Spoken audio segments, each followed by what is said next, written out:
Good afternoon, everybody, and welcome to our budget meeting today. So I'm going to call the budget meeting to order, that being the special council meeting of Warwick Township Council, December 7th, 2023. Purpose of today's meeting, presentation of the proposed 2024 budget for the Township of Warwick. I'll ask if there's any disclosure of pecuniary interest or conflict of interest to council at this time. Seeing none, thank you very much. I'd also like to acknowledge everybody that's viewing through YouTube today. Thank you for joining us. I'm now going to do the acknowledgement of ancestral lands. We acknowledge that the land on which we are gathered here today, Township of Warwick, is located on the traditional lands of the Anishinaabe, as well as the many Indigenous nations in Ontario, whose footsteps have marked them for centuries. We also wish to acknowledge that we are situated on Treaty 29 and Treaty 25 territories, signed by Chippewa chiefs, and offer our respect and gratitude for these lands. I'm going to go to number 5, council. 5A is council commitment dates. Does anybody have anything that they want to add to the list at this particular time? No, I'm seeing none. Very good. Well, if there's any change on that, just please let the clerk know and we will get it on the list. I'm now going to go to councilors' items. I'm going to start tonight with Deputy Mayor Kallenberg this afternoon. Deputy Mayor, did you have anything for today? Thank you, sir. Councillor Manning? Councillor Westgate? No, nothing today. Councillor Morris? I was asked last night, Ryan, if they were planning on putting an eave trough or something over the main entrance into the arena and why. I guess there's a water dripping problem there. I haven't seen it. I was just asked about it. Thank you, Councillor Morris. That's something we can certainly look at and investigate. There are currently no plans to put an eave trough in there, but as I mentioned, we can certainly look into that and report back. Thank you. All right, just a few thank yous, if I could, council. I want to send out a big thank you to everybody who came out and supported the Santa Claus Parade last Saturday. Another great success, and it's a success because the community wraps itself around it and supports it in such a big way. So thank you. I also want to thank everybody who came out to Moonlight Madness last night. It was good to see the streets of our community full. Lots of people taking advantage of getting out there and supporting local businesses. So a big thank you for that. And one that I should have done earlier is a big thank you to the Watford Warwick Horticultural Society for all the decorating that they've done for the festive season, not only at Christmas, but what they do for us all year round. So a big thank you to everybody that volunteers their time and gets out and makes our community look really good, not just at Christmas, but all year round. So thank you very much to everybody that does that. And that's all I have today. So we're going to move forward to staff items. I don't see there's a big staff item to come in the agenda, and that's the presentation of the budget by our treasurer. But is there anything else, Amanda, at this time? No, seeing none. Thank you. We're going to go to delegations if we could. Our first delegation today is from MTE and is a presentation on the Watford Fire Station repair tender package. So anyways, I will turn it over to our presenter. Are we linked in yet, Amanda? We are. Very good. So I'll wait for the presenter to come on. Can you hear us? Yes. You can hear Perfect. me? Yes, I can. Thank you very much. So what we do in a case like this is we just turn the floor over to you, let you make your presentation, and I'm sure there'll be some questions at the end. So welcome, and the floor is yours, sir. All right. Good afternoon, everyone. My name is Angelo Mastantonio. I'm a senior structural engineer at MTE in London. Just as a bit of background, we were asked by the Warwick, facilities group, Ryan Chamney, to review the building back in the summer of 2021, which was kind of in the middle of our COVID period. So we came there. There was some concern as to the stability of the structure, especially the south wall, because it had been noticed that there was a noticeable, I'll call it a wow, or it looked like it was moving out from the building. It was bowing out. And also there was a lot of the bricks, especially in the upper areas at the parapet where the faces had basically spalled and were coming apart. The joints were opening up and stuff like that. So we did a report, and we're also up in the attic, over top of the mezzanine, with some help from the couple of the volunteer firefighters that were there. We got up into the attic space, and so had a close look at the roof structure and how they're connected to the existing brick walls.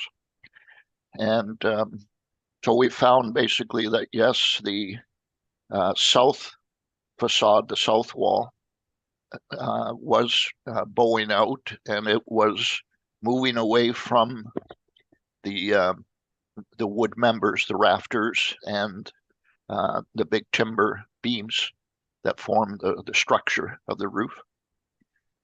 And so we, from that, we did a report, and there was a final report, was after some revisions, review by Amanda and the facilities group. We submitted a final report in January of 2022, basically stating our recommendations that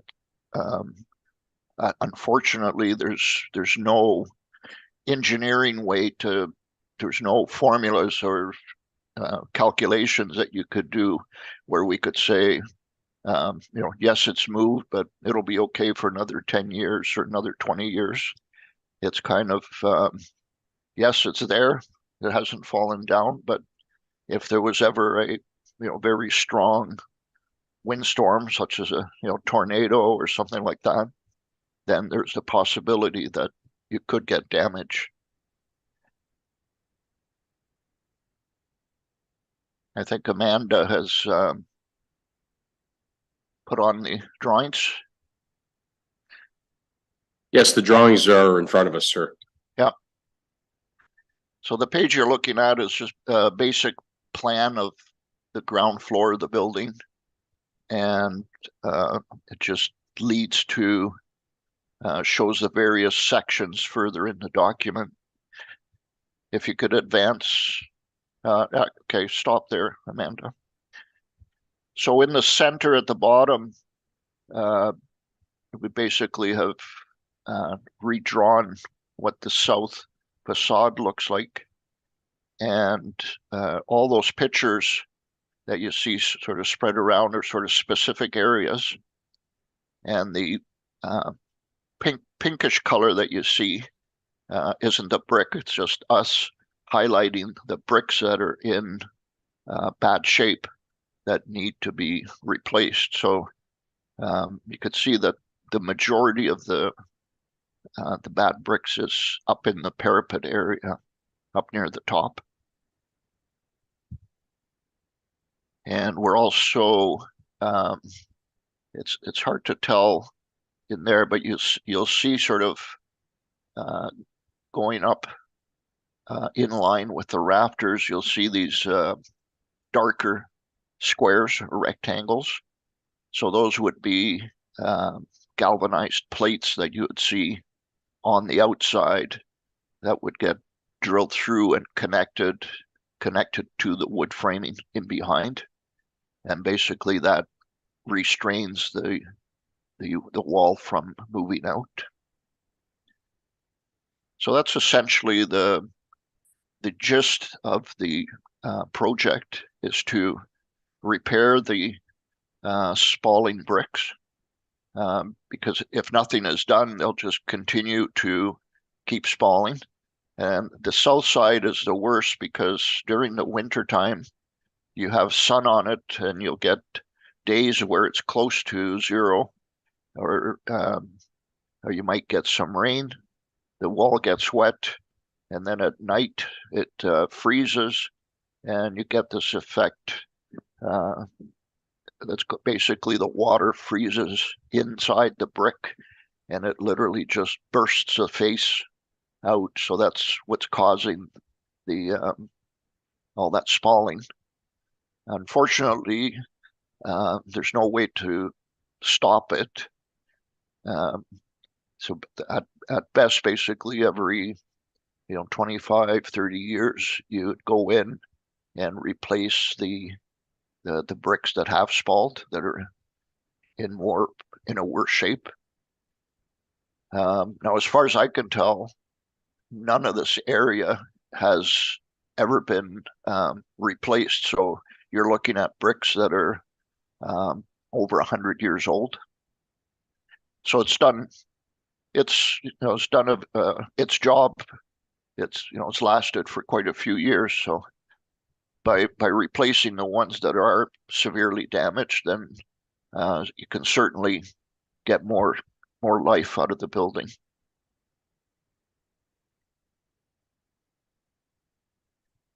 If you could advance, and you could see there in the sort of the blow up pictures, the kind of degradation, like for example, at the picture 5719 at the left side, you can see there's quite the half of the face of the bricks are missing because they've just spalled off.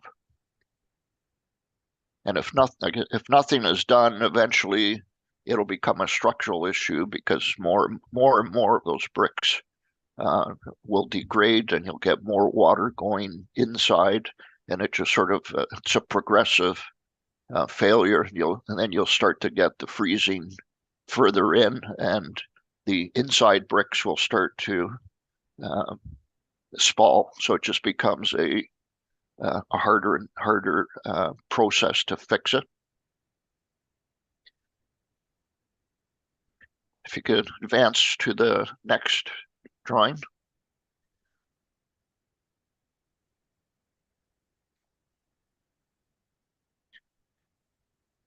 So this is basically the same as the back, but it's the front, the north facade. As you can tell from the pictures up above, there's fewer areas that need to be repaired. And that is a direct, because it's on the north side, it's not exposed to all the freezing and thawing that you get during the sort of late fall, early winter, and early spring times where the temperatures are hovering around 0. And as well as we're also including to add the same, if you notice in the elevation at the bottom, there's the darker squares. So basically we're adding the same plates to tie into the rafters and the truss in the attic space above the where the trucks are currently. All the fire engines and stuff are there, so the project will become a bit of they would have to have the engines outside while they're doing the work up above, but it's not it's not as onerous as the work that has to be done at the back, at the south side.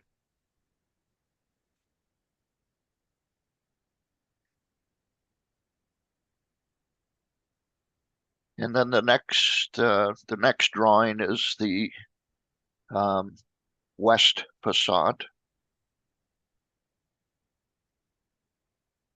So again, generally the vast majority of the facade, the lower part, it has been there has been some repair work where some of the bricks have been replaced at some point in the past. And so there's very little work to do on the long wall itself. The only areas we pointed out, like the majority of the pictures, are the capstones on the parapets, and those because they're quite large and heavy, and the only issues there is that the mortar joints between each section, in a lot of places, the mortar has basically worn out, and so it invites a spot for water to get in to cause more damage. So part of the work would be to go through, grind out each of those joints, and and remortar it or repointing it as you would do with the bricks. And also in the top center area, that's the big chimney at the back at the south side. It's already, as you can see, there's some angle frames that were wrapped around the chimney in the past, probably to reinforce it. Unfortunately, those angles, somebody thought it was going to be temporary, so that they may have painted those angles, but over the years, there's quite a bit of rust coming off of those. So the intent of the project is basically to replicate those angles, but in galvanized steel, and basically put back similar to what's there.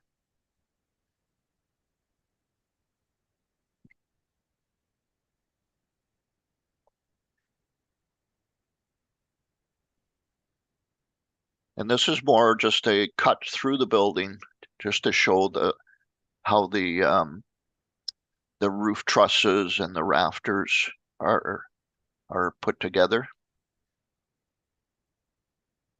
So this is more information for the contractors. And then these are more technical sections on what I was mentioning with those steel plates that you would see on the outside going through the wall and connecting to the rafters. So that's those sections 13 and 15 on the side. These are sort of more technical things for the contractors to price and to bid and form part of the work. So I think that's sort of a summary from our end. If councilors have questions. Well, thank you very much for your presentation, Angelo. We do appreciate it. We've been waiting for this for a long time, so it's great that we can actually finally address the issue. Council, does anybody have any questions for our presenter? Councilor Manning. Yes, on the fourth slide, I believe, the picture 11-2206, it looks like it's in the exterior, the interior, and it looks like the wall's separating there, and you never addressed that. I'm just curious what's going on there and what your view on that is. Yeah, that's we did look at that, and we have that shown. I think part of that happened when there's an entrance door there on the side, and I think that was cut in at some point and something. So it's that sort of diagonal crack that you see going up the wall is it's called a shear crack. So it's a slight movements in the wall, and that can be part of this work would be to grind out at like that crack basically has a vertical section between each brick, and then it goes along horizontally half a brick, and then it goes up, so it's like a stair. So at each horizontal joint you would grind it, and you would install, it's called a helifix anchor. So it's basically a stainless steel threaded rod that's sort of wound around. It's like a corkscrew, and you put that back in and remortar it in, and it basically ties the two sides of the crack together, and then you remortar the open joint. But it's more, at this point, it's more of a cosmetic thing. It's not a structural issue per se, but it certainly does look bad. But I think it's been there for quite some time, and I think it's a result of if you look in that corner, there was a pass through, and there was a door, a single man door that was put in that was never there originally. So I think it's part of that work that caused it, because you don't see that kind of crack anywhere else. Follow up, Thank Councilor you. Manning? No follow-up. Thank you. Thank you. Anybody else on council have any questions for our presenter at this time? Councilor Westgate. Have you set a budget for this, for getting all the work done? We've estimated, previously it was hard to budget things because of COVID and trying to get contractors to actually come on site to work and stuff. So previously, we had sort of estimated about 300,000 to do the work. And I think some of that or all of that has been allocated into the budget process. But I think once we go out for tender early next year in January or February, we'll have a better idea, but certainly the prices have come down. The contractors are more available. So it's not the chaotic process that we had a couple of years ago. So we should be getting more consistent and reasonable prices, and hopefully get more contractors that want to bid on the work to get some competition. So we figured that with all the better sort of atmosphere, you'd say, we figure the project should come in much lower, sort of the 200 to 250 range. This looks to me like two separate contractors, one for the steel work and one for the block or the brickwork and the patching. Because we have local people that would do the patching on the brick. And if we put it all in one, I think it might be a bigger number than if we divided it up and did the masonry and then the steel work. Or I think that would be the way to go, wouldn't it be? The masonry and then the steel work. I think our numbers may be better. What do you think? The problem, we would prefer to have it done all at once under sort of the umbrella of a general contractor, and the general contractor would typically have the masonry subcontractor and the steel guy to do the interior work. So the steel has to, some of it can be done right away because a lot of those plates are in areas where the brick doesn't have to be replaced. But some are in areas, so where the steel is in areas where the brick is falling, then you have to repair the brick first, and then you can put the steel plates. So it's kind of, they're sort of intertwined with each other. You could theoretically, I guess, go through and say, okay, we'll just repair all the masonry, and then we'll do the steel work. But then you're doing two separate tenders, and so it just sort of stretches out the process. And actually, the more critical part is to do that steel work, so that wall is connected back to the roof frame, and that keeps it from bowing out any further.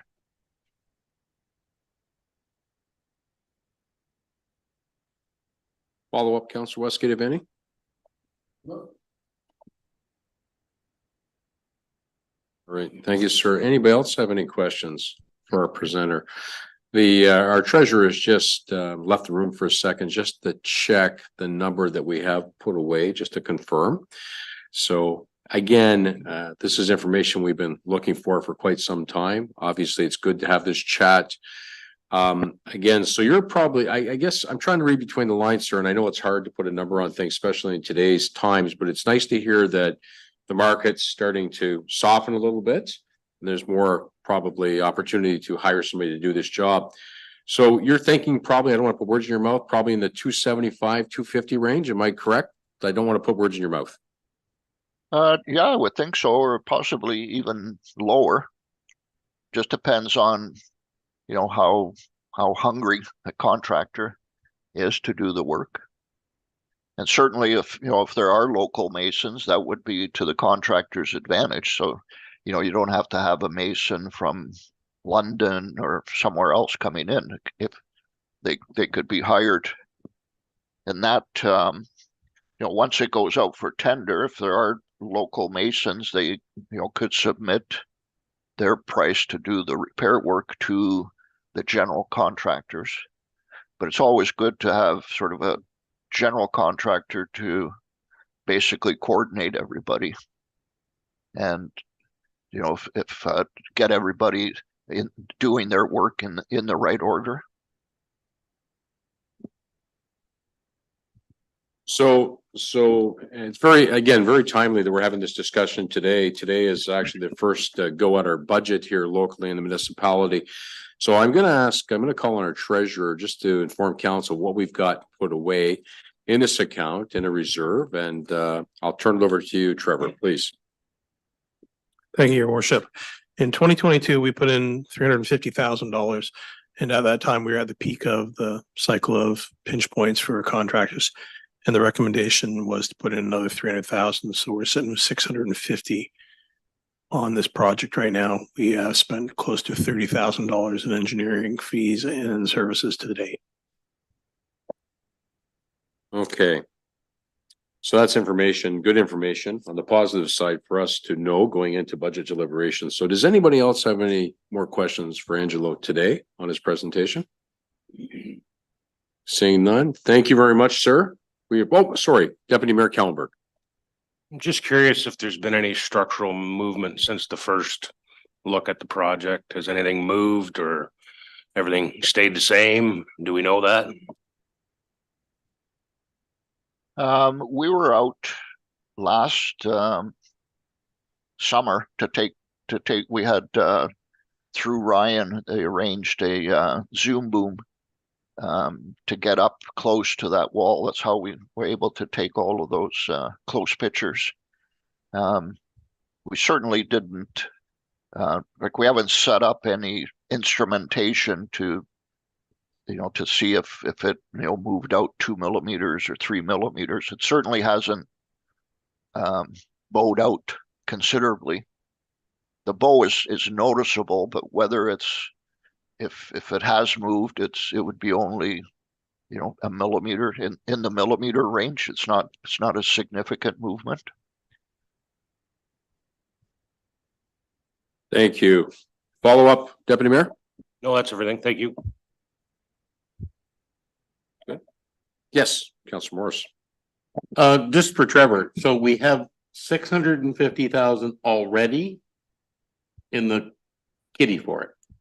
Not that we're nothing to do with this budget. Nothing to do with this. Okay, thank you. It's nothing to do with this budget. Thank you.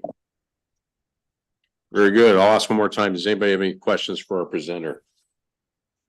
Then thank you very much, sir. We appreciate your time and appreciate your presentation. Thank you very much. Thank you. And we look forward to going forward with the project. Very good. Thank you very much. All right. Goodbye. Goodbye. So council, the next delegation today is, pardon me? We do have a. Okay.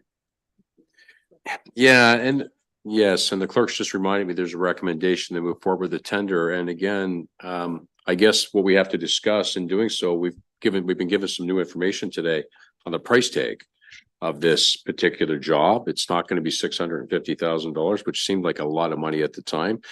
But just to be clear, we waited a long time to get this engineering study. I think it's been going on for 3-4 years.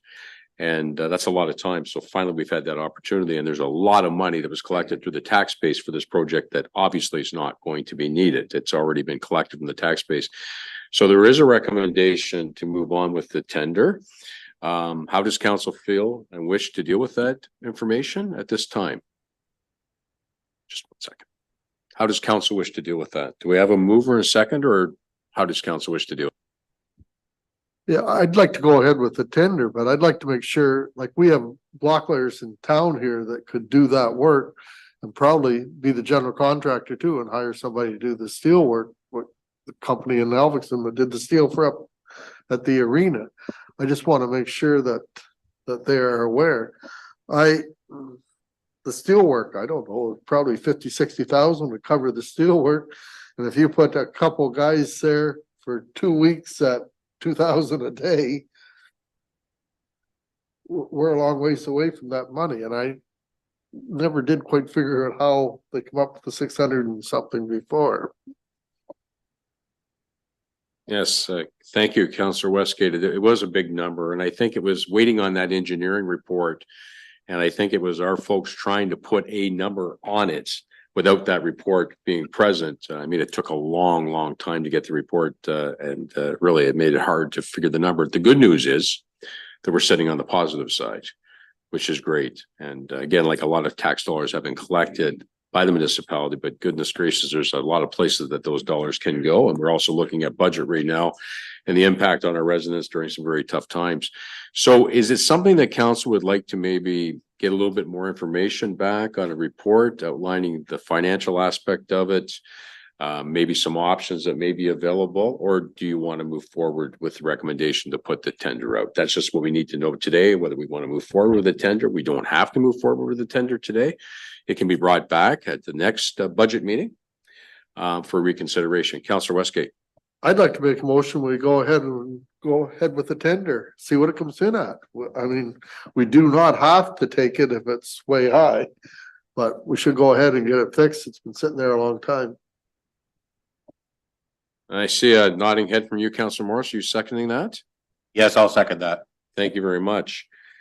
Any further discussion amongst councillor members on this? So we do have our station chief from Watford, and he's put his hand up, and I think he would like to speak to. Am I correct, chief, that you'd like to speak to this? Yeah. So 1 second, we're going to bring you up here so we can hear you on the microphone. Everybody else can hear you at home. So we'll bring you up.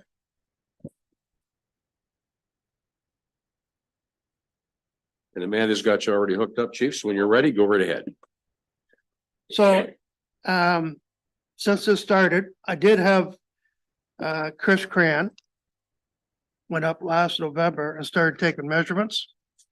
There's 4 beams that go up against that south wall.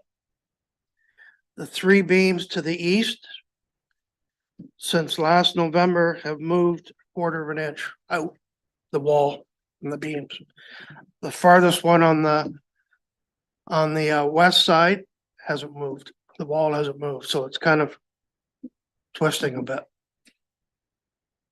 So I just thought I'd give you that information. That's all I had was, it has moved about 1/4 inch in a year. All right.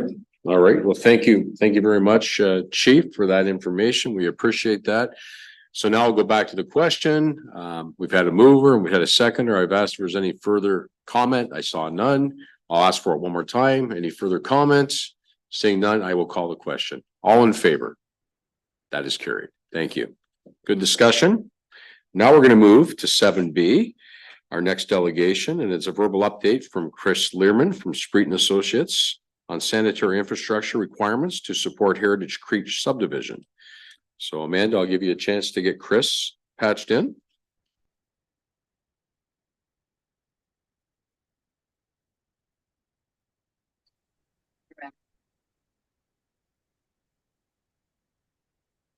There he is. Chris, can you hear me? Yes, I can. Very good, very good.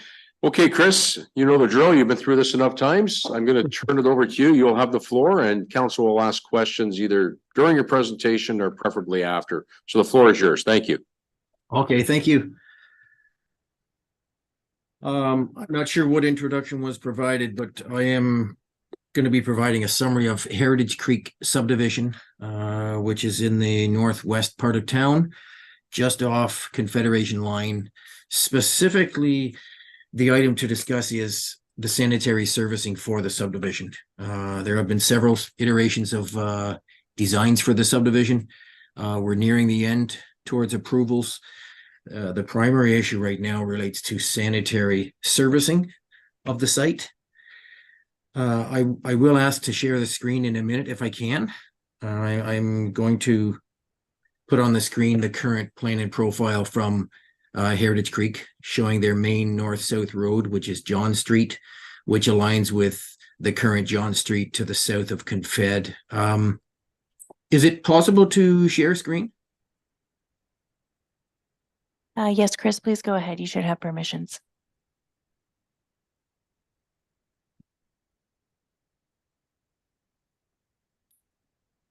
Can you see that drawing on the screen?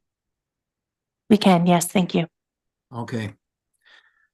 I might just minimize the scale here a touch. So this is drawing 7 from Heritage Creek subdivision design. North is to the right.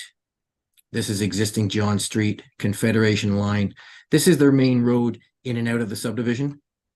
The primary issue we're talking about here is the sanitary servicing. What they have proposed here is in line with the master study that Spreed had prepared, I believe in 2021 for Warwick, with a master trunk sewer running through their property. It's a 375 diameter. The slope is correct. It's drawn in their profile at elevations that suit the master study we had done. The concern that's been raised with several options by the proponent of Heritage Creek is, how do we service them now? While noting a few things. One is they've designed their subdivision with the trunk sanitary sewer. They haven't plotted the proposed trunk that we've proposed and designed along Sunset within the nursing home from the pump station heading north through the nursing home up Sunset Ave. It hits Confederation line, then it runs east for a block to provide the trunk sanitary sewer to provide outlet for Heritage Creek. They've currently designed it here. But the big question is, when can we have the trunk sand installed to service them at this elevation? They've provided a few options if timing doesn't suit, and I'll get to that in a minute. But this is basically their design drawing now. There isn't a trunk sanitary sewer waiting for them at this intersection. What there is the local sanitary sewer that runs down John Street. But there's approximately 6 foot vertical difference here in elevation that by gravity, this sewer cannot meet. This is the plan view of their trunk sewer flowing south. It currently is shown capped right now, which clearly would not be built. It would either tie into the existing 200 here, which has capacity for their phase 1, or the ultimate 375 sewer that we've designed running west on Confed and then south on Sunset. The developer has proposed a few options for this. I think my initial comment would be to supersede all of those options and discuss the preferred or most simple option would be, if timing worked, for Warwick to install the trunk sanitary from the pump station up Sunset, down Confed, and have it ready for them. We've heard from the developer that they're ready to break ground summer 2024. Assuming that's correct, one question I had is, when would they actually have occupancy of their first homes? It wouldn't be summer 2024. It would be likely a few months to build the subdivision, and then and only then apply for building permits to then and only then start building homes, to sell, to have people on them. So the one question is, can we truly have this trunk sanitary sewer installed to meet this depth here? And if so, they can install the sewers as per their current drawing, and we essentially move on. They've provided other options of, can we not do the 375 and perhaps put a pump station down here, bump it up 6 feet? That would be $200,000 to $300,000, which is quite, well, a lot of money for a temporary measure. Another option is to, well, do nothing and put a manhole here, at which point this sewer, all of the manholes and all of the leads to the properties would be full to 6 foot height minimum. That would create a ton of maintenance issues for Warwick. The other option we looked at was installing a 200 millimeter sewer above the 375 trunk as part of their job, essentially from this elevation, which is, sorry to run around here, but this is their side street showing their local 200 coming in here. And it drops that same 6 feet into the trunk. The option is there to install the trunk here, but have it not in use at this time, and put in a 200 millimeter sewer from that invert to John Street and have it run out. The additional costs above and beyond what's designed on this drawing, in our estimate, to install a 200 millimeter sanitary sewer is around $65,000. So that's vastly different than putting a pump station here. So it comes down to timing. Obviously, council budgeting of the trunk sewer, timing for that. It would have to be tendered, awarded, built. And then they could connect. Alternatively, the timing doesn't work for your timing, budgeting, or the developer's occupancy, at which point we have to look at providing a temporary measure within this 200 here. So our recommendation, if that method goes, is the 65,000 is the cheapest option. I think that's essentially what I had prepared to discuss. I'm certainly open to any questions. All right, well, thank you very much for your presentation, Chris. Council, does anybody have any questions for Chris? Yes, Councilor Morris? Hi, Chris. Hello. Yeah, the 375 sewer, if we put it in and put it up Sunset, how many more homes or what increase in capacity do we gain from that is not needed in phase one? Well, it would be significant. I'll actually go to my second drawing here, which I'll just minimize it a bit here. That is one of our future sanitary sewer schematics, if you will. This is the development in question right here. I'll zoom in a bit in a minute. This is phase one right now. And we're talking about this trunk sewer right through here. This trunk sewer has been sized not only for phase one, phase two, potential growth here, here, all the way up here, and essentially the north half of the Warwick Industrial Park. So additional capacity that would be within the 375 is substantial. I don't have a flow right now to list, but we're essentially putting a 375 in now because we had proposed it down this alignment through Heritage Creek. Thank you, Chris. That's what I needed to know. You're welcome. All right, thank you. Anybody else, council, have any questions on Chris's, Councilor Westgate? That sewer, where are you tying it in exactly again? The Uh, 375. The proposed trunk? I will, Yes. I'll just zoom in here a bit and you can follow me. This is Heritage Creek subdivision right here. There, John Street aligns with John Street right here. So it's a perfect alignment. The trunk sand, you know, this background is our master study from 2021. It shows it through here. We are more than accepting this trunk sewer through there, down their roadway to align with this. But as far as our report was prepared, we had taken that trunk sewer down here, hitting Confed and running westerly. This is the end of essentially your current developments, and running south. It goes onto another sheet that I have here. The pump station is just down here. But in recent discussions with Warwick, well, recent, potentially 6 months ago, if not more, I believe you have a grant for Sunset Ave here for water main works. So the discussion was if we are already redoing water down Sunset Ave and some required storm improvements, let's revise the sanitary trunk, keep it down here, hit Confed, go west, but now we're proposing taking it down Sunset Ave till you hit, I believe it's Elmwood. The nursing home is here. And then we go through the nursing home property. There's already a sewer through there with an easement to the pump station here. So that's the intent.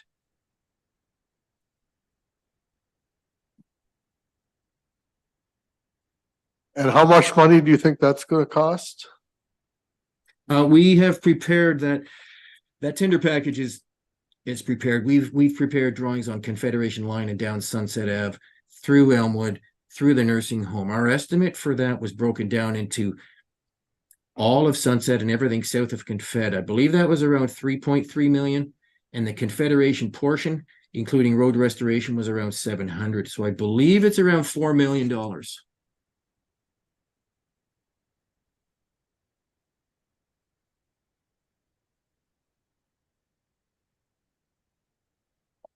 Is there a sewer we can tie into now that would take the first phase? And could we run the bigger sewer to it and then go on later if they do the other phases? I guess is my question. That's been reviewed. This is where they would prefer to go. There's a local sewer here that's 200 millimeter, and it runs down here. It does have capacity to accept flows from phase one. We've verified that likely last year, I believe. I'm just going to go back to the previous drawing. I'll just minimize this again. The concern there is that the elevations don't match. This is the current drawing that has been submitted for Heritage Creek. Here's the trunk sand. And it lines up with John Street. So John Street is an existing 200 millimeter. It does have capacity to take phase one flows from Heritage Creek. The concern is they've currently designed it only with the 375 trunk sewer based on our master study from 2 years ago. But the depth of it is roughly 231, and the invert of the potential outlet now is 232.6. So it's roughly a 6 foot vertical difference. And that's where the options come in that were suggested by, well, the proponent for Heritage Creek, of how do we deal with this if the timing of having the trunk available does not match their needs? How do we give them sanitary outlet? The only true option you have now is this one, which is the 300 sand, but the vertical rise is the concern. And the cheapest option, in our opinion, is to have them not only install the trunk sanitary, but a local sand right here. And that would service them in phase one. We have capacity here, but it requires putting 2 sanitary sewers in that they had not envisioned.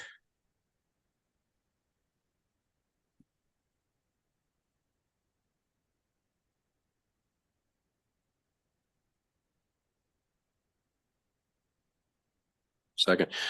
So anyways, what I'd like to do is have the treasurer explain how this project could be funded. I'll turn it over to you, Trevor.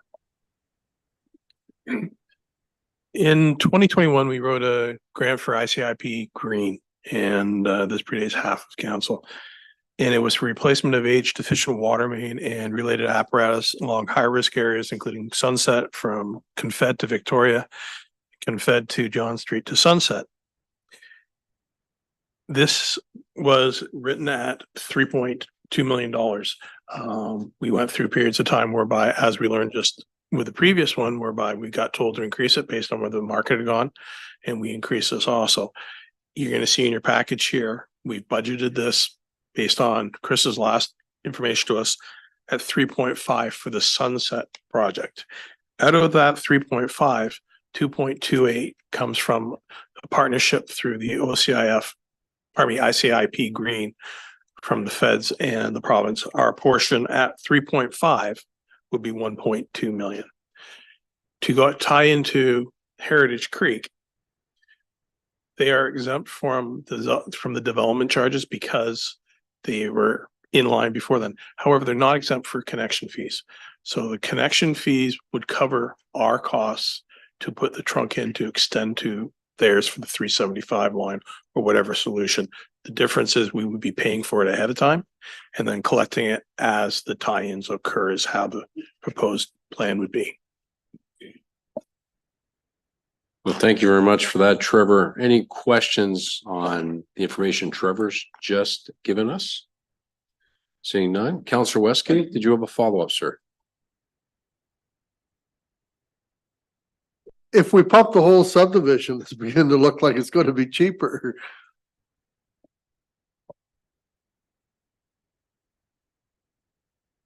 Chris, did you get that comment from Councillor Westgate? Take it as a question? I can respond. One issue that we haven't discussed yet is that this trunk sewer is proposed through their site. We agree it's drawn, it's the right size, it's the right slope, it's the right depth. I would assume and expect there would be some form of cost sharing for this trunk sewer to take place. I think it's fair to say developers wouldn't typically expect to put a 375 trunk through their site at this depth when they can typically put a 200 at this depth. But to answer your question, the increased cost we see for putting a 200 millimeter sanitary within this road allowance, as well as the 375, of course, at 6 foot vertical difference in elevation, is around $65,000. So, I mean, how does that compare with what I just heard of 1.2 million? I agree. They're not even close. I agree fully with that. Okay. Anybody else have any questions? So I'm going to call on the treasurer again to talk about the funding envelope that's available to us through the federal government and what the timing is around that. There's always stipulations around time with any kind of funding. So just so we're aware of the complete picture when it comes to funding. Trevor, please. Thank you. This funding envelope is open for a 5-year period. We have to have the project completed and all costs reported by March 31st, 2027. The question comes down to not the timing on that, but the timing on the development. And that's where some sort of commitments would be needed if you're going to go forward from what I can see. Okay. That's good information for us to know when we're deliberating on what to do here. There's some timing attached to the funding as well. Does anybody else have any questions for Chris at this point in time? No? Staff, any comments, questions? No? Very good. So we are looking for some direction here. Maybe what I would suggest is that we direct it to the budget process, for which we're starting to get into right now. Some of these comments, I'm sure, were comments Trevor was going to make during the budget process, but it's good while we have Chris here to ask these questions and get clarification. So if there's no other questions for Chris, I will let him go. I'll ask one more time of council. Does anybody have any questions for Chris while we still have them? Seeing none, thank you very much, Chris. Appreciate your time and the information you provided us. Thank you. So council, I would ask, because we're looking for some direction, could I ask for a motion to push this to the budget deliberations, which we're going to get into? Deputy Mayor Kallenberg is making the motion, seconded by Councillor Manning. Further discussion? All in favor? That is carried. Thank you. Okay, so we do have some correspondence number 8, and it's a request letter from Jen and Colin Van Kessel, RE Industrial Drive, and they're looking for council direction on putting some street lights back into that part of our community, back in Home Hardware to the new car wash, the Grogan development. And again, what I might suggest, council, if you don't mind, that maybe we just push that to budget deliberations as well. If I could have a motion, otherwise, thank you, Councillor Morris. Do we have a seconder to that? Councillor Westgate. Any further discussion? All in favor? That's carried. Thank you very much. Okay, so now we're on number 9, and this is the moment we've all been waiting for. We've got our treasurer, Trevor Jarrett, who's going to give us a presentation on the 2024 proposed budgets for council's direct direction. So anyways, Trevor, I'm going to turn it over to you and we'll go from there. So thank you, Trevor. Thank you, Your Worship. I'm going to hopefully get the draft budget presentation brought up. There we go. The first few slides, and I'm going to be a pain for Amanda through this, is a continuation of what I've done since I've been here, and that's put it where the situation is. First one is reserves per resident. You will see reserves per resident have dropped, and if anyone wants to know the reason why, we brought on board a new hall, and rather than max out maximum debt, we took money from reserves to reduce the debt out of the total cost of 11.3, which is only $8 million debt. So 5.3 has been paid at this period of time. As a result, debt per resident which is the next slide, has grown sharply in the next since that time, since it came on board. Third-party debt, it's the same pattern. It follows exactly what happened. Third-party debt grew because we signed a loan with Libro for the financing. Reserves versus debt, even though at this point in time, debt is higher than reserves per resident, we are probably one of the closer municipalities in terms of having parity between the two. And in 5 years' time, that picture changes significantly. Just so everyone knows, we'll be back to where we were 2 years ago in 5 years' time, based on the projections.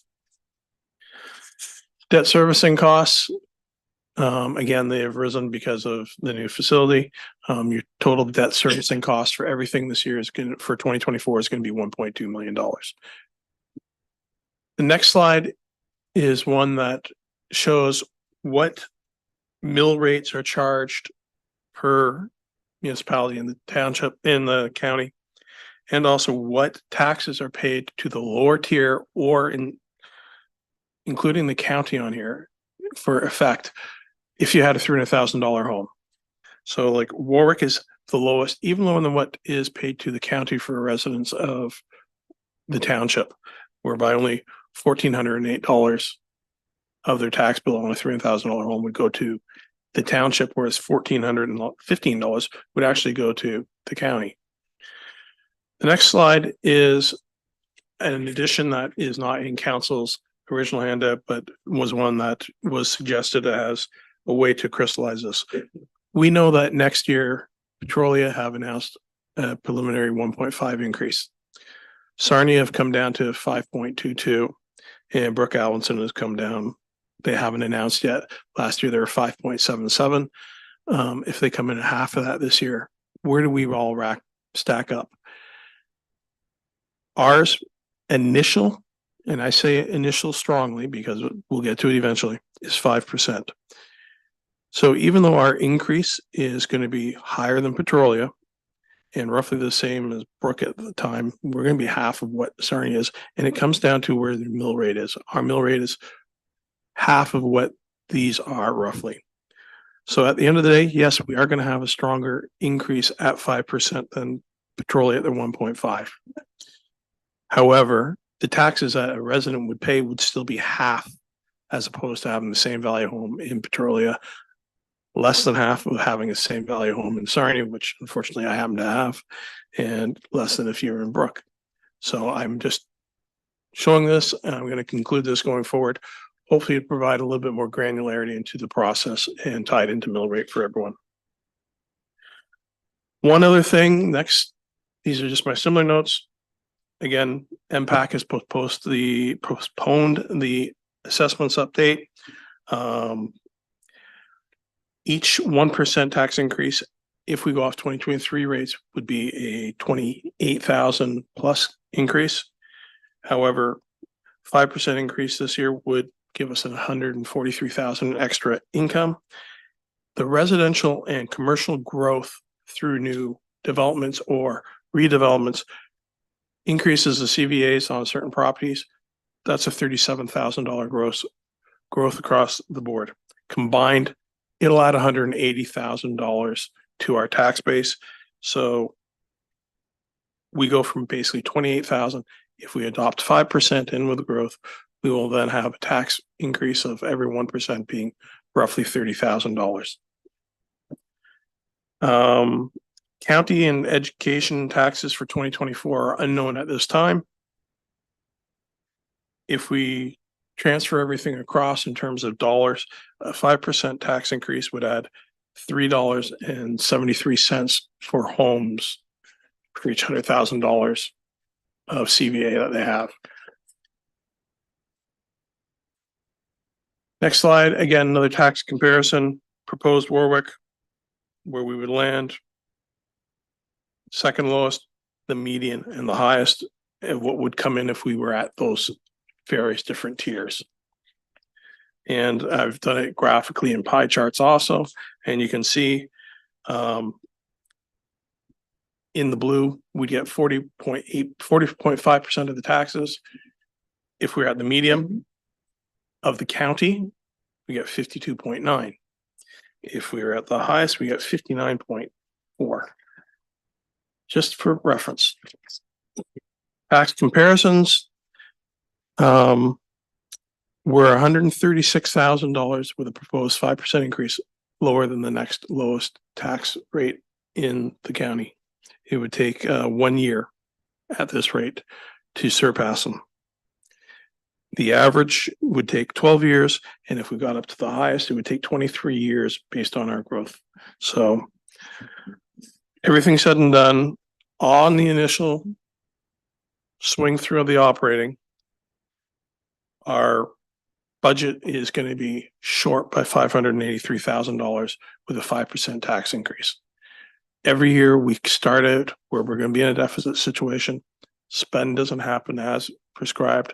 Money goes to reserves, money comes out, and we scrub.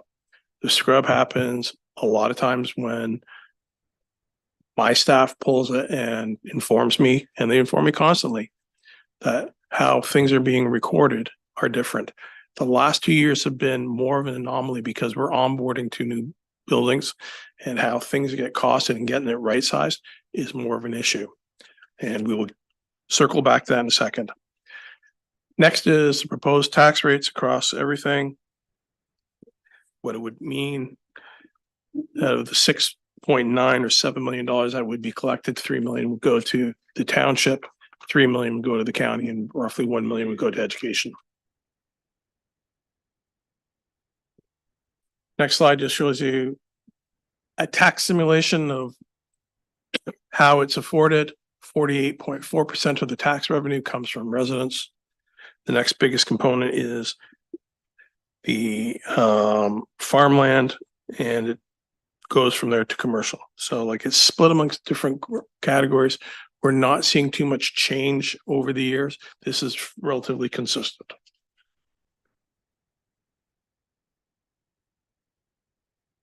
Few slides down, one more.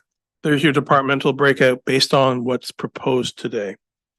The largest proportion of the budget will be going to Parks and Recreation, followed by Public Works. Now, Parks and Recreation, the reason why it's so high is because of the financing of the building. So just so that everyone knows perspective.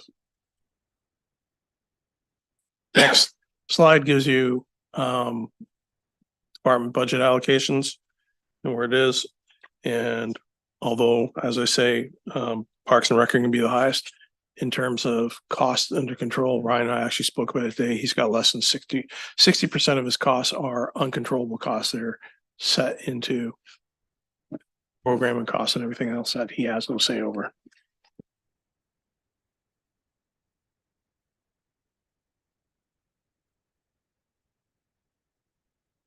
I think that this slide, we can probably go over it, shows where this budget is coming from. The amount that's going to come from taxation versus grants versus interest versus user fees, host fees, and miscellaneous, which are one-offs. Bulk of it, again, is going to come from the 2 different sources, taxation and own source fees, including user fees and the waste management fees. Expenditures per resident, similar slide.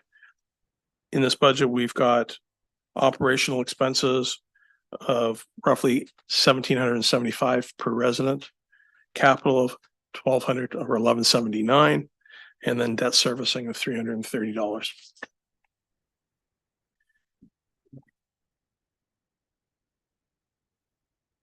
Since the expansion at Twin Creeks in 2017, cumulative growth of the township surplus has been $9.6 million. And I'm predicting that to stay stable through 2024. It'll go up in future years, but I think next year there's more focus on capital to spend capital to address the backlog of projects that have occurred to make sure that that occurs. However, during this time, we've also had council directors to invest 15% of annual WM receipts in long-term investments. As of the end of October, we had roughly $3 million. It resides in 2 portfolios with 1 fund. This next year, We are suspending that and focusing on paying down the debt. So there's going to be no investment, but we're going to cover making sure that there's going to be more in the future to pay off the immediate. The last note on here is the big one for me. I've been here 7 years. The past 6 years has seen insurance go from 214,000 to a projected of 429 next year. So it's a 100% increase in 6 years, 215 grand. And graphically, there it is. So it's a sharp increase. I don't know if there's a solution. We're looking at options. We've met with various different providers. The county has initiated work on this even. It's across every municipality whereby this is a concern. We do proper, I would assume, fleet management. We take extra steps. We call our broker wherever possible and try to work to bring this down.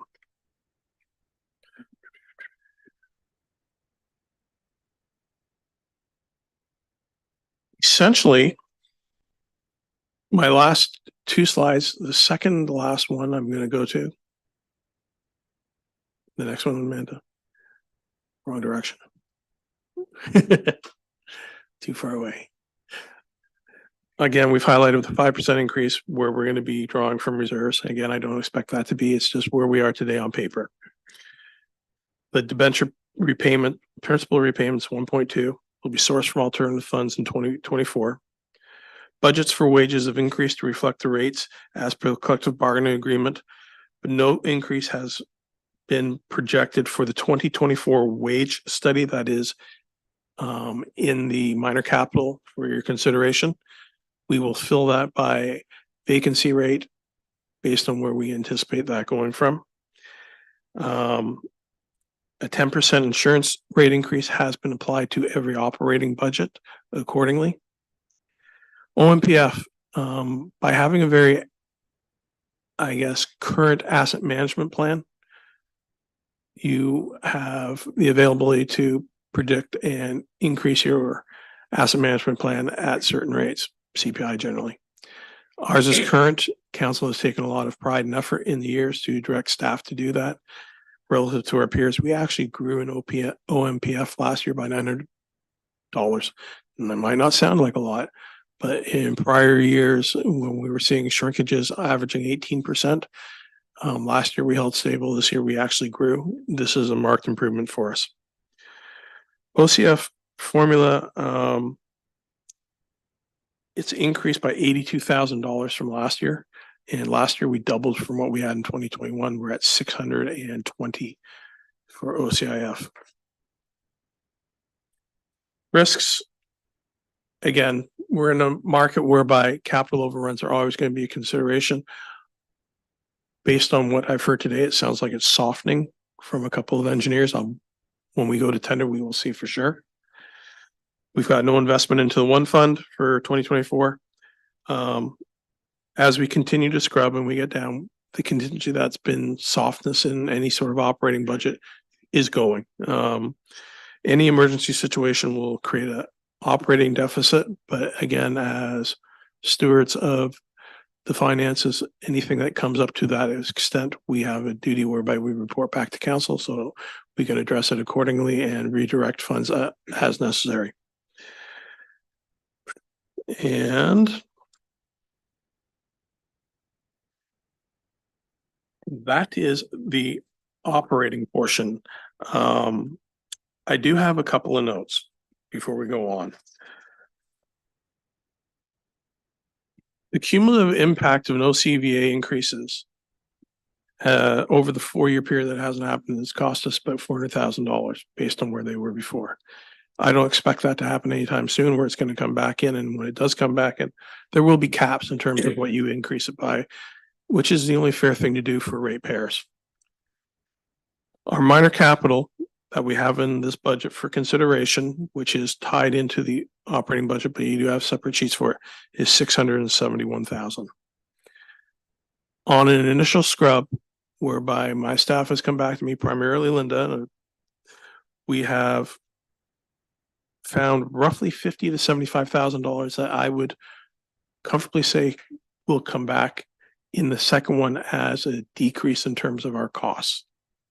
There is possibly some more, but before I even go that route, I want to see where the year-end costs come in.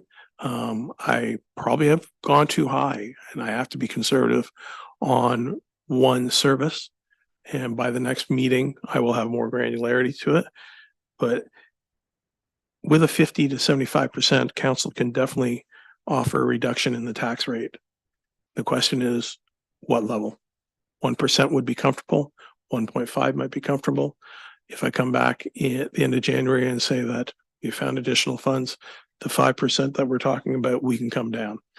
I ask that we have that time to consider it, because it's a joy going early, but it's also sometimes you don't have all the information. It changes. And as I tell everyone every year, this is good for the day that I printed on. The world changes. Capital. This is where the world gets a little bit more exciting. I'm going to wait for Amanda to pull this one up.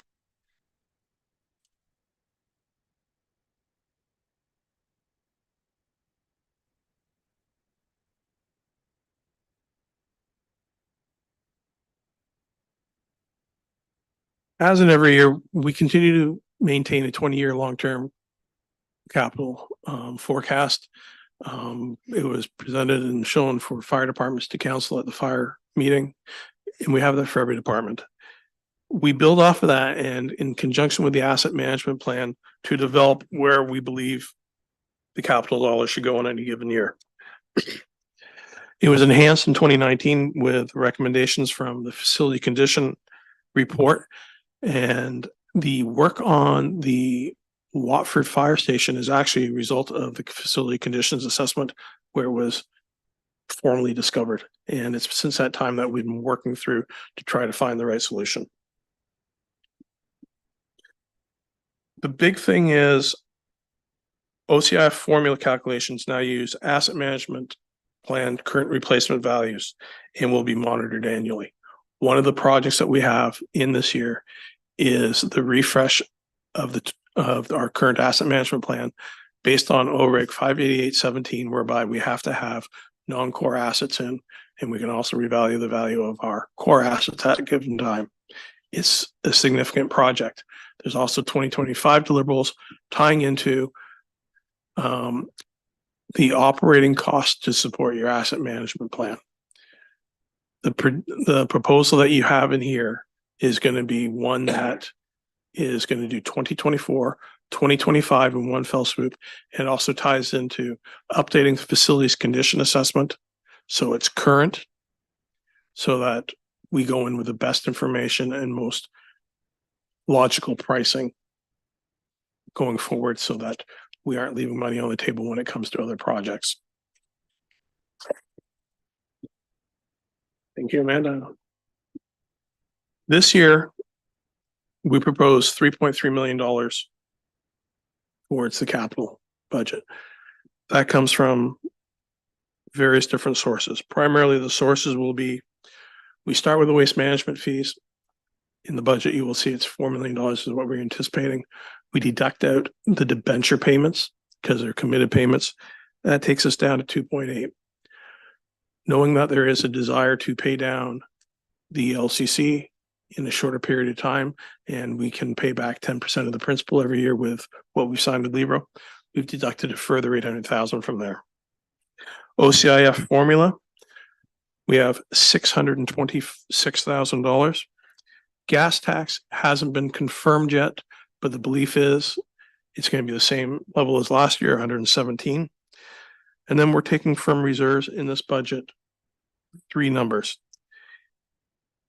82,000 for minor capital projects for environment, which we do every year. All the environment is self-funded. 175 for the sewer.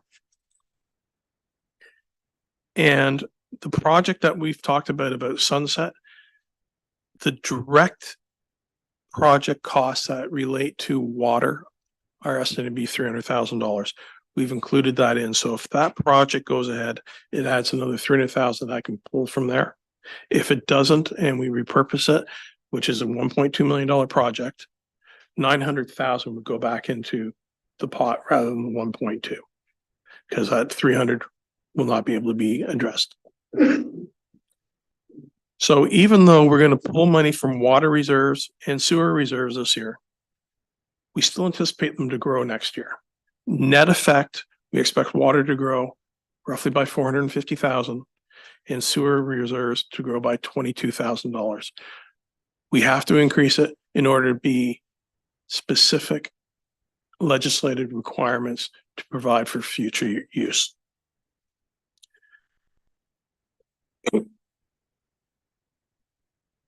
Other than that, staff this year have gone and looked for a different way to help council go forward.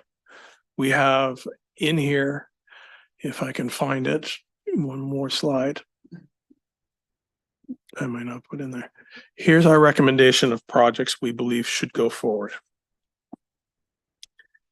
This was not done without any sort of consideration.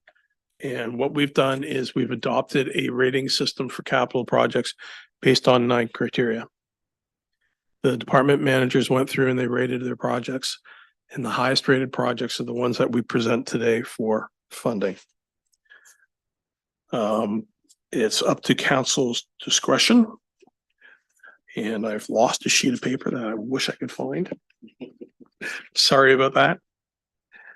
But based on where we have from the rankings, the projects that we're putting forward today from highest rankings to the lowest would be the paved road study, work on Burnham Line. Paved road study is 25, Burnham Line is 400,000, Brickyard 250,000, Hickory Creek, which is, I believe, crack sealing, would be 4,290. The work on Sunset Erie St. Clair John Street for the water main infrastructure is 1.2 million as discussed.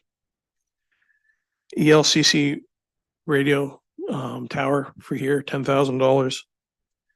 Hickory Creek Site 1 bridge repairs, 192,000, and Bethesda Street, $85,000. The one thing that we have sent to council electronically and hard copies delivered today are the rating sheets completed by council in order to come up to this. And we did that for, it took a while to get them finalized, and I apologize, they're finalized now.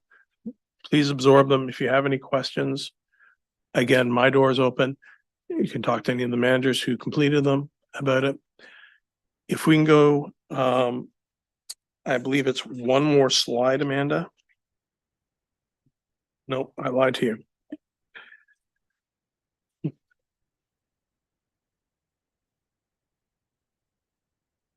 Other considerations is the slide I'm looking for. We applied for what's called the Housing Accelerator Fund. It was designed to have an awarding at late of 2023. In the minor capital, there is a housing needs assessment of $25,000. If we aren't successful in this grant, we don't need it. It will go back. However, if we are successful, we need it because the value of the grant we applied for was $3.8 million. It will help us provide infrastructure to connect to development areas for primarily the missing middle housing factor, which we need. We also have the CEPG, which I'd love to, Communities Emergency Grant, $50,000. And it will offset the cost of the emergent Watford Hall generator replacement. If successful, that adds back $32,000 to the budget. We will not know the result of that until early 2024, probably the end of Q1, the same time as we'll know about the housing accelerator. So decisions will be made. We might come back to you saying, based on this, here's some puts and takes. The 2024 budget also has $800,000 allocated towards initial principal payment at ELCC. In the past, the township has borrowed from the water reserves in order to reduce the debt to third parties. And essentially, the water reserve at that point in time gains interest by loaning out money. The water reserve sits at, and I knew it off the top of my head, but I've looked at too many numbers today. $3.1 million. By the end of this year, I expect to be about 3.5. You could borrow $800,000 and write a loan to yourself to cover that. And what that does is add $800,000 more, for which council then has direction to do more capital work. Based on the rankings from staff, if that would occur, it would bring in 3 additional projects. Site 46, which is the Kersey Drain on Zion, which needs to be done before the next road patch work occurs on Zion. It's 533. Site 53, First School Road, 73,000, and Site 57, Kings Court, 163,000. I offer that for your consideration. The only thing I ask before we break here today, and while I open up to questions, is there are 2 projects I'd like to get council blessing for, whereby staff can start working towards. There will be no payments or anything made until 2024 after budget deliberation, but it gets us ahead of the queue because they're both timely. The first is for the Parks and Rec manager to RFP gravel and calcium for 2024. I believe if we get it out, oh, sorry, Public Works. Typo on my side. The RFP will not close to 2024. We've seen sharp increases. Hopefully, if we go earlier, we're not going to be subject to further sharp increases, and no payment for product will occur until it's delivered in the spring. The second would be for council to give direction to myself to contact the proposed AMP work for the minor capital budget. This will maintain compliance for 2024 and 2025, as well as refreshing the facilities conditions assessment. Pricing for this bundle has provided savings, and the timeline for this project is crucial given the July 1st, 2024 deadline for completion of non-core assets. I don't want to be offside knowing that they've now tied in OMPF to this. So the other thing is what Chris spoke to, and it's for deliberation. And I know we're going to talk about it further as we go through the process, but as Chris mentioned, it ties into the work that's going to happen on the water main that's going to go Sunset, Erie, St. Clair, John Streets. And as it's a partnership with other entities, the price tag 2.2 or 2.28 million is tied into their funding. And it has an end date at March 31st, 2027. So that's all the information I have. I thank you. I welcome everyone's questions. I might not have the answers, or staff here might not have the answers, but we'll work, provide answers as soon as possible and bring them back to the next full meeting so that everybody who is viewing and the public has information. Well, thank you very much, Trevor, for that presentation and going over the numbers for the upcoming year. First off, there was a couple asks. They're not on your agenda, but a couple asks for Trevor, one around the gravel tendering. And I'm going to put them on the table right now. It makes sense to get out ahead of the game. How does council wish to deal with that particular ask? That would be a motion to go out for tender when it comes to the gravel. Councillor Manning, you're moving that. Seconded by Deputy Mayor Kallenberg. Any further discussion on that? Yes, Councillor Morris. Andrew, is that the same amount as we got last year, like what you budgeted for? You've got an increase. Do you think that's price or is that more volume? Thanks for the question, Councillor Morris. So it's slightly less volume than last year. Last year, there was an additional $60,000 put in the budget for Arkona Road. That I'm not including. So there's going to be, which got us around 25.5 to 26,000 tones. This year, I'm targeting 24,000 tones. The bulk of it is increased anticipated prices. One thing that hasn't come down is diesel. So I don't expect a big drop in trucking prices. All right. Any other questions on this particular matter? Otherwise, I'll call the vote. All in favor? That's carried. Thank you. The second ask today by our treasurer was the AMP minor capital compliance piece. And how does council wish to deal with that particular item? Do we have a mover and a seconder?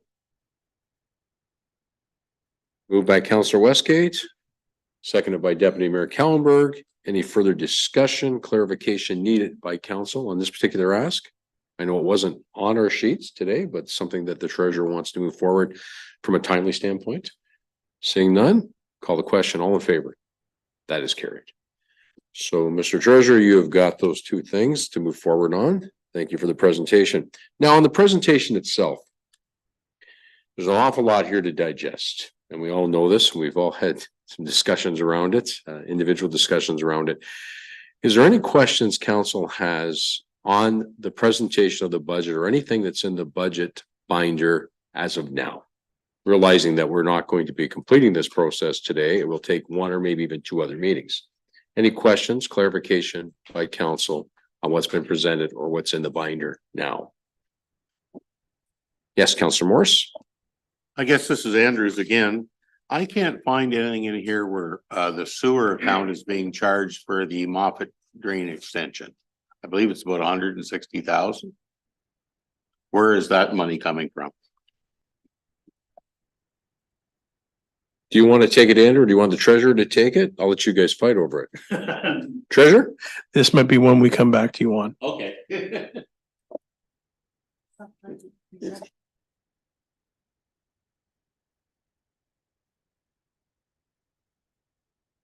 All right. Any other questions about anything in the book or what's been presented thus far? One thing to really note, I mean, it's a big thing, is the difference in pricing for the Watford Fire Hall fix. Having those monies already in reserves and having this project come in maybe at a third of what we've got put away in money. Again, we won't know until we actually find out what the tender brings us. But that's encouraging, and that makes a huge difference when it comes to this budget and maybe what the final number will be. Don't get me wrong, there's an awful lot of other projects, worthy projects out there that can be looked at. The treasurer has also touched on a few extra projects that could be had with some direction from council on how we want to go about maybe borrowing money from ourselves through our water reserves, but also identifying those savings, potential savings within the repair for the Watford Fire Hall as well. The other thing that we all know, and it's been noted many times, there's an awful lot of projects, but we also have our fire services that's in need of some new equipment going into the future. So the great thing about today is having those extra dollars identified, maybe potentially not needed. It doesn't look like they're going to be.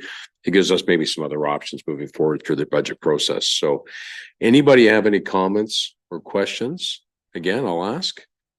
Yes, Deputy Mayor. Just something I found in the Good Roads newsletter the other day.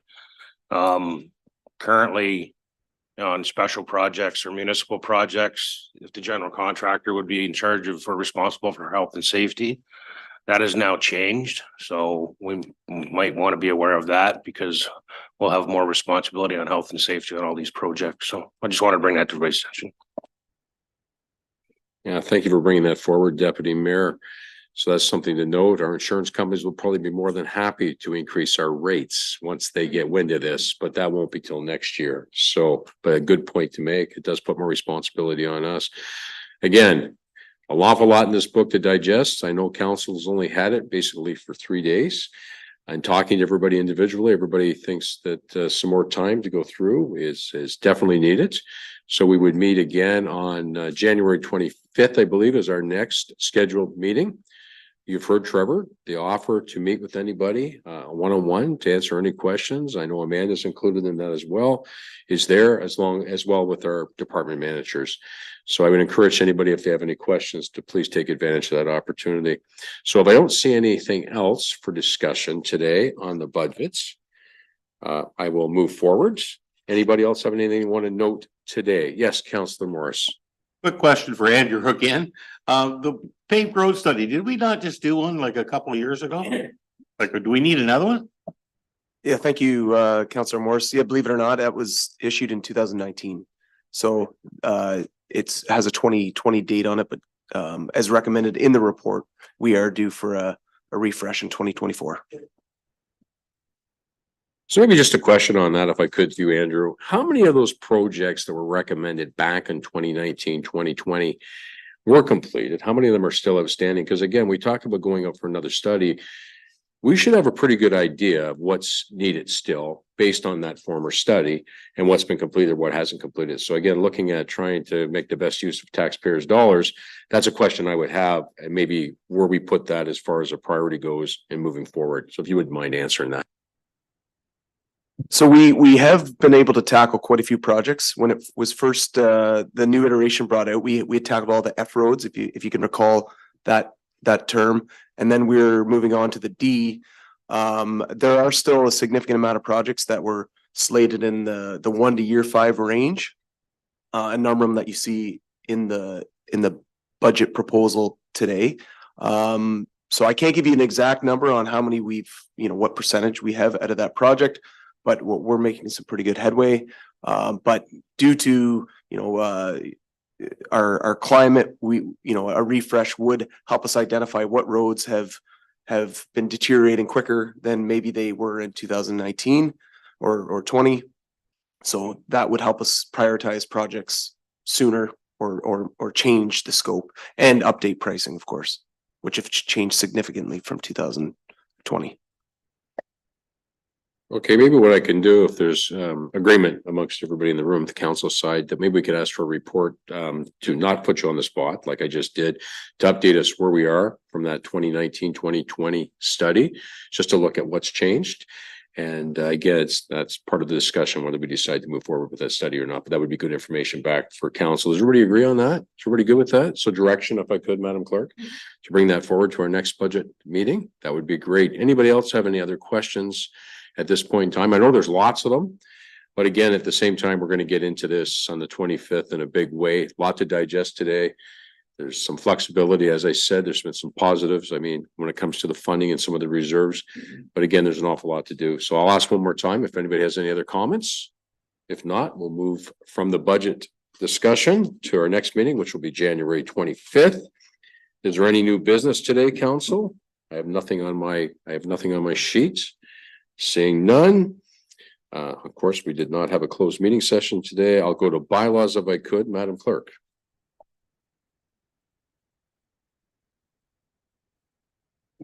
Thank you, Mayor Case. The motion reads that bylaw 123 of 2023 be read a first, second, and third time and finally passed.